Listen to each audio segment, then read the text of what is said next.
नमस्कार, मैं अनिल शर्मा आपका एक बार फिर से स्वागत करता हूं आपके अपने YouTube channel commerce by Pathak sir में। आज की यह वीडियो एक थ्योरी का chapter financial statement analysis book का सेकंड चैप्टर है। आज की यह वीडियो उस पर डिपेंड है, तो ध्यान से देखेंगे फाइनेंशियल स्टेटमेंट एनालिसिस क्या होती है। ये थ्योरी का चैप्टर है और इसे एक बार थ्रोली आप रीड कर लें, ठीक है। सबसे पहले कि एनालिसिस होती क्या है। एनालिसिस का मतलब होता है हिंदी में विश्लेषण। देखिए, आपकी क्लास में मे बी 50 स्टूडेंट्स हों, 60 हो, 150 हो, 200 हो। उनका जब हम रिजल्ट देते हैं, रिजल्ट जब उसका दिया जाता है तो वो एक कॉम्प्लेक्स डाटा बन जाता है।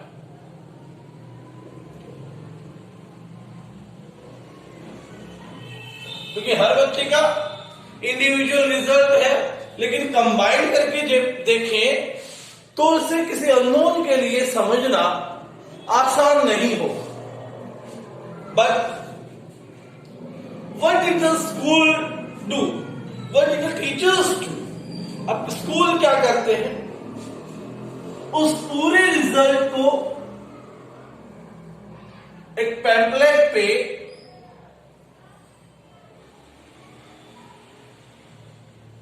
Number of students, pass, merit और परसेंटेज, टॉपर्स, एक पैम्पलेट पर पूरा रिजल्ट डाल दिया जाता है और आप मात्र एक नजर से उस पूरे रिजल्ट को समझ लेते हैं, ठीक है। ये क्या किया स्कूल ने, आपके रिजल्ट को एनालाइज किया और जो इंफॉर्मेशन पेरेंट्स को चाहिए थी, जो इंफॉर्मेशन व्यूअर को चाहिए थी, वो इंफॉर्मेशन इस टेम्पलेट में डाल दी, ठीक है। यानी कि जो इंफॉर्मेशन जिसके काम की है उसको वो इंफॉर्मेशन प्रोवाइड की गई, ठीक है। बात बिल्कुल सेम इसी तरीके से हमने पिछले चैप्टर में फाइनेंशियल स्टेटमेंट्स बनाई।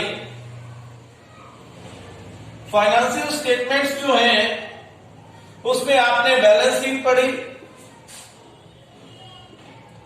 उसमें आपने प्रॉफिट एंड लॉस अकाउंट पढ़ा,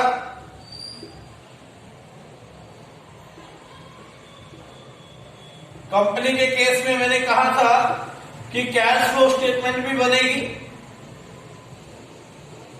स्टेटमेंट ऑफ इक्विटी भी बनेगी, changes in statement of equity भी बनेगी और नोट्स टू अकाउंट्स भी बनेंगे। 5 चीजें बनती है, मेजर है ये 2, balance sheet and profit and loss account. ये स्टेटमेंट का हमने फॉर्मेट और इससे रिलेटेड क्वेश्चन पिछले ही चैप्टर में किए भी हैं।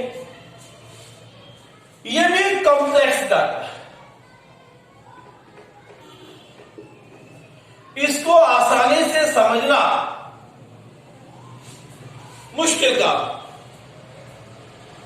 तो हमें क्या करना है, एनालिसिस क्या है, वो प्रक्रिया है, वो विश्लेषण है, वो तरीका है, वो जरिया है जिससे इस कॉम्प्लेक्स डाटा को इजी वे में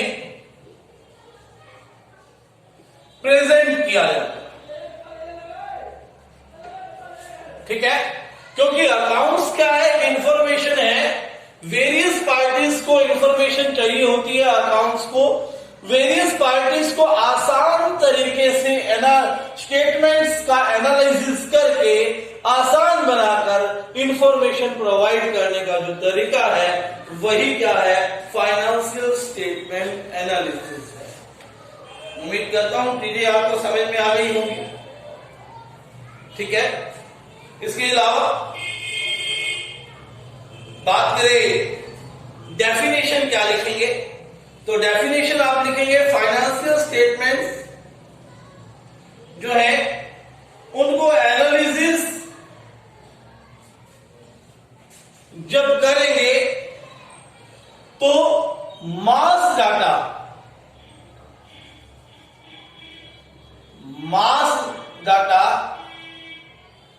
जो है, मास मतलब बहुत ज्यादा, डाटा को सिंपलीफाई किया जाएगा, सेपरेट किया जाएगा, ठीक है, और डिफरेंट प्लान्स के अकॉर्डिंग उसे ग्रुप्स में अरेंज किया जाएगा ताकि उसे आसानी से समझा जा सके। अर्थात financial analysis consist in separating facts according to some definite plan, arranging them in groups according to certain circumstances, and then presenting them in a convenient and easily read and understandable item. समझ में आ गई? यानी कि मास data को क्या करना है?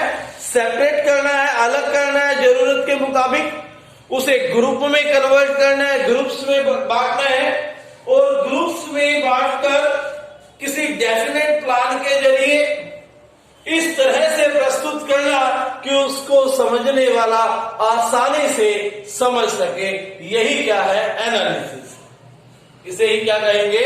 Analysis है। उम्मीद करता हूं ये चीज आपको समझ में आ गई होगी। अब आगे है financial statement analysis. Financial statement analysis जो है, फाइनेंशियल स्टेटमेंट एनालिसिस कितने टाइप से की जाती है? तो यहां पर दो टाइप लिखेंगे। नंबर एक हॉरिजॉन्टल, नंबर दो vertical analysis. Horizontal analysis, number दो वर्टिकल एनालिसिस। हॉरिजॉन्टल एनालिसिस जो है, जब डाटा को साइड बाय साइड लिखकर 2010 का यहां लिख दिया, 2011 का यहां लिख दिया, यहां 50 है, यहां 60 है, इंक्रीज हुआ 10 बटे 50 कितना हो गया आपका? 20%। साइड बाय साइड रखकर आपने डाटा को क्या किया है? यहां पर एनालाइज किया है, उसे कहेंगे हॉरिजॉन्टल एनालिसिस। और जब डाटा को अप एंड डाउन, ऊपर नीचे रखकर एनालाइज किया जाएगा, ये वर्टिकल लाइन है ना, जब डाटा को ऊपर नीचे रखकर एनालाइज किया जाएगा उसे कहेंगे वर्टिकल एनालिसिस। ठीक है, कैश फ्लो स्टेटमेंट जो है, सॉरी कॉमन साइज स्टेटमेंट आगे आएगी, वो हॉरिजॉन्टल स्टेटमेंट का पार्ट है, हॉरिजॉन्टल एनालिसिस है। कॉमन साइज जो है वो वर्टिकल का पार्ट है। ठीक है बात? तो ध्यान दे, जब डाटा को एनालाइज किया जाता है साइड बाय साइड रखकर, ठीक है, 2 सालों के डाटा को साइड बाय साइड रखकर जब एनालाइज करोगे तो हॉरिजॉन्टल एनालिसिस है, और जब ऊपर नीचे रखकर करोगे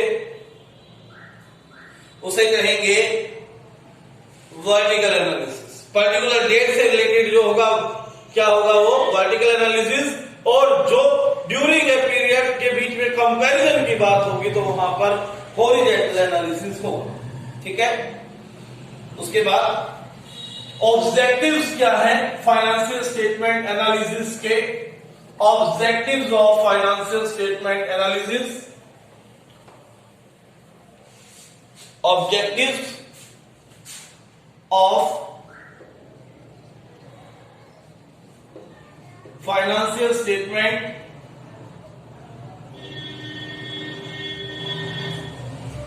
एनालिसिस। ठीक है, ऑब्जेक्टिव्स क्या है? सबसे पहले मेजर चीज है क्या? प्रॉफिट के लिए ही सारा काम है, तो सबसे पहले हम कहेंगे to measure the profitability, measure the profitability या अर्निंग कैपेसिटी। बिजनेस की प्रॉफिटेबिलिटी को, प्रॉफिट अर्न करने की कैपेसिटी को समझने के लिए क्या किया जाता है? फाइनेंशियल स्टेटमेंट एनालिसिस किया जाता है। बिजनेस की किसके लिए? प्रॉफिटेबिलिटी को समझने के लिए, अर्निंग कैपेसिटी को समझने के लिए फाइनेंशियल स्टेटमेंट एनालिसिस किया जाता है। ठीक है, इसके लिए प्रॉफिटेबिलिटी रेशियो जैसे ग्रोस प्रॉफिट रेशियो निकाली जाएगी, नेट प्रॉफिट रेशियो निकाली जाएगी, ठीक है, रिटर्न ऑन इन्वेस्टमेंट रेशियो निकाली जाएगी। तो ये सारे के सारे काम हम प्रॉफिट्स के लिए, प्रॉफिटेबिलिटी जानने के लिए करते हैं। ठीक है, सेकंड, टू मेजर सोल्वेंसी। सोल्वेंसी क्या है? आप अपनी लॉन्ग टर्म असेट्स में से लॉन्ग टर्म लायबिलिटीज को पे कर सकते हैं या नहीं? क्या आप इस कैपेबल है कि आप अपनी लॉन्ग टर्म असेट्स में से लॉन्ग टर्म लायबिलिटीज की पेमेंट कर सकते हो या नहीं? अगर आप हो तो यू आर सोल्वेंट, अगर नहीं हो तो इनसोल्वेंट। ठीक है, तो सोल्वेंसी फाइंड आउट करने के लिए क्या किया जाता है? आप एनालिसिस करते हो। ठीक है, to comparative study of statements, 2 सालों के स्टेटमेंट्स हो या 2 कंपनियों की स्टेटमेंट्स हो, उनके बीच में कंपैरिजन करने के लिए भी क्या किया जाएगा? आपका फाइनेंशियल स्टेटमेंट एनालिसिस की जाएगी। ठीक है, इसके अलावा to find out the liquidity,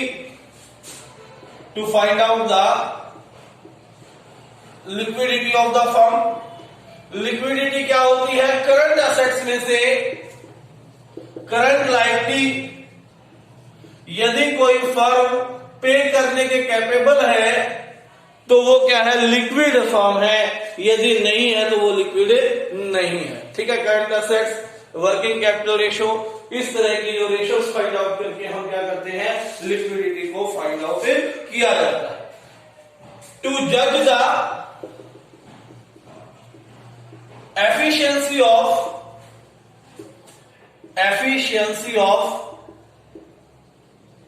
management कितनी एफिशिएंट है, इसे जज करने के लिए भी फाइनेंशियल स्टेटमेंट एनालिसिस किया जाता है कि मैनेजमेंट ने जो है डिसीजंस लिए हैं वो कितने एफिशिएंट लिए।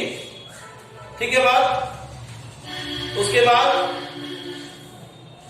Importance of financial analysis, importance of financial statements analysis,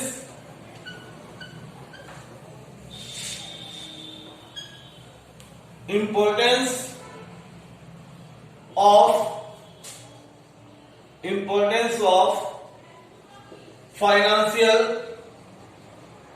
statement analysis। Financial statement analysis की इंपॉर्टेंस क्या? देखिए, इन एनालिसिस की इंपॉर्टेंस अलग अलग पार्टीज के लिए अलग अलग है। ठीक है, अलग अलग पार्टीज अपनी अकॉर्डिंग, अपने यूज के अकॉर्डिंग क्या करते हैं? इनका यूज करते हैं। सबसे पहले सिग्निफिकेंस फॉर मैनेजमेंट,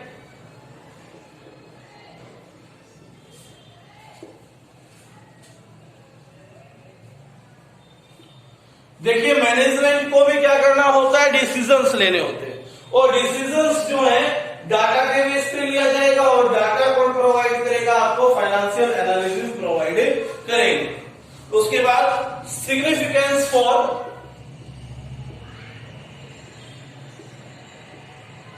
गवर्नमेंट को भी अपनी रिटर्न,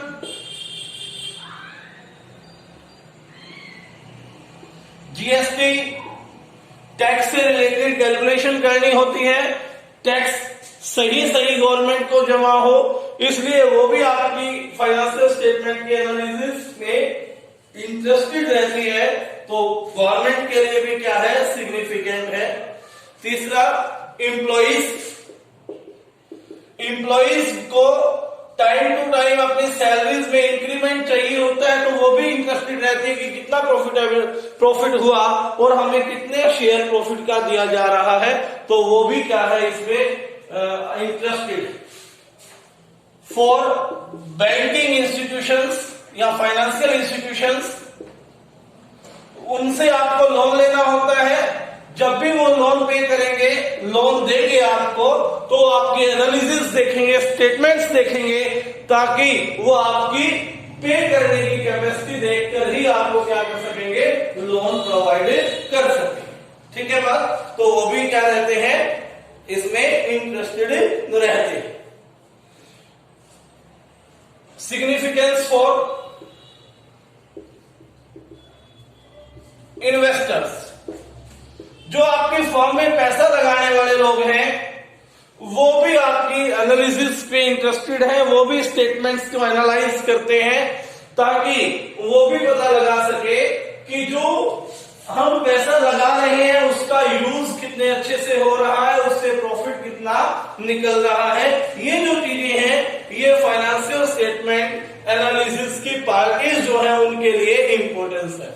आज के लिए इतना ही, धन्यवाद। ठीक है, एक नए टॉपिक के साथ जल्दी ही मिलेंगे। ये चैप्टर इतना ही था, आज का चैप्टर खत्म हुआ।